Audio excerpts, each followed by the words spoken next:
Hey guys, in this video today, I'm going to talk to you about the 5 reasons why corn syrup actually may kill you or could be harmful for you, and what you can do to hopefully minimize your risk from the secret ingredient that really is causing a lot of problems in our society today.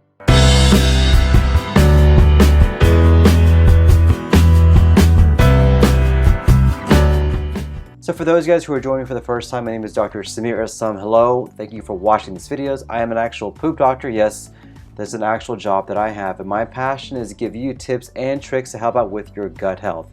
If you're new to these video series, I do a lot of video topics on GI health, education, medical health, and also some product reviews today. And if you like these videos, I would encourage you to subscribe to my YouTube page, my Facebook page, and follow me on social media as well. Any questions or concerns or any show notes, click down below. I put all of my links down there about some of the topics that I talk about today. But in this video today, I will talk to you about the 5 reasons why this ingredient called corn syrup may actually kill you or could be harmful for you, and what you can do to hopefully get this taken care of for you. So there are 5 main reasons why corn syrup is very harmful for you. And corn syrup is an actual synthetic ingredient in a lot of different food products that we have. And I think a lot of people don't realize how prevalent and how often this particular ingredient is in there. Now, what corn syrup is, it is a particular product that can cause sweetness and sugary taste that actually is not natural, not part of our GI, part of our natural system. There are 5 reasons why this can cause problems, and we'll talk about these in the next couple of minutes. But the first reason is that this can actually cause obesity to occur. Now, cane sugar and high fructose corn syrup are both very harmful for our GI tract and also for our overall health. Corn syrup, which you can find naturally, or high fructose corn syrup, which is something that we can find in certain foods that have a synthetic component to it, can really cause a lot of obesity and a lot of issues to occur. And when it's consumed, it can add to more than 140 pounds per person per year. Now think about that.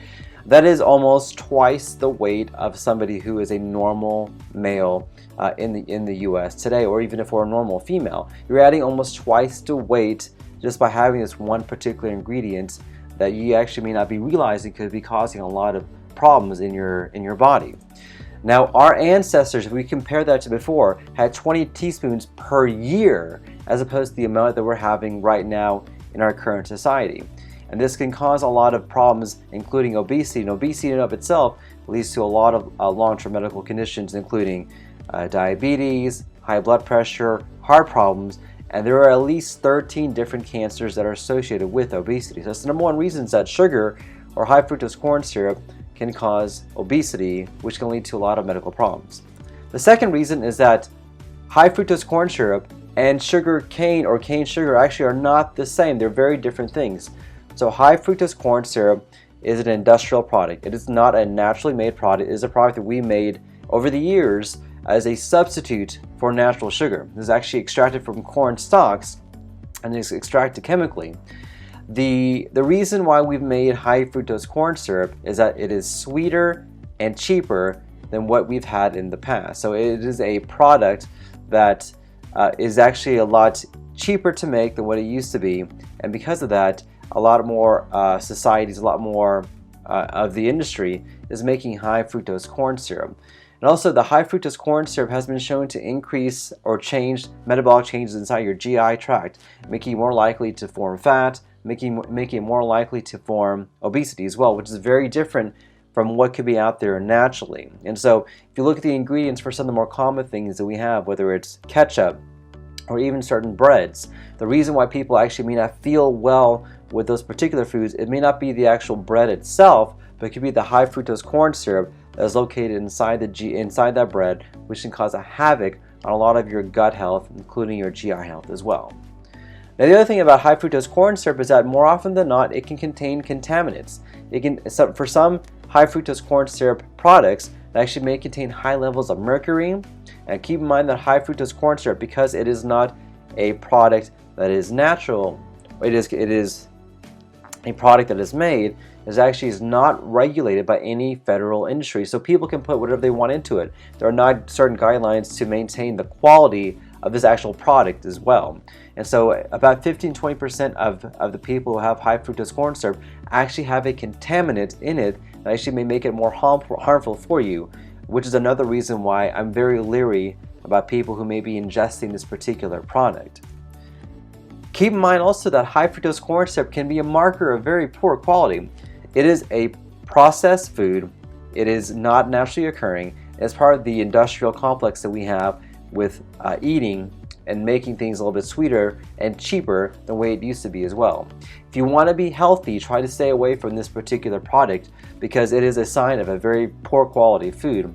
And by avoiding this, you can actually have significant improvement on your health. I have a lot of patients who tell me that once they minimize or eliminate this one particular food, their gut symptoms get better, their IBS symptoms get better, their bloating, their digestion, their mental health, their focus gets a lot better by avoiding this one particular food that can cause a lot of poor issues inside your GI tract.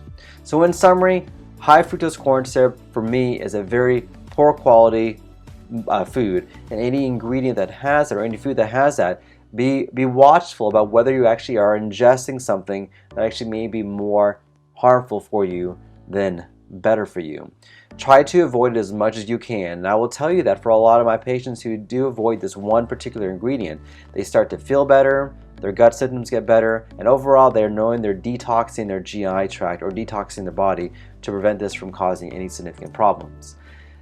Intake of sugar is certainly not the best thing for you, but if you had to choose one versus the other, intaking of natural sugar is a lot better than intaking high fructose corn syrup. At least natural sugar is natural, and that it is not something that is synthetically made or made in some sort of lab, whereas high fructose corn syrup certainly is.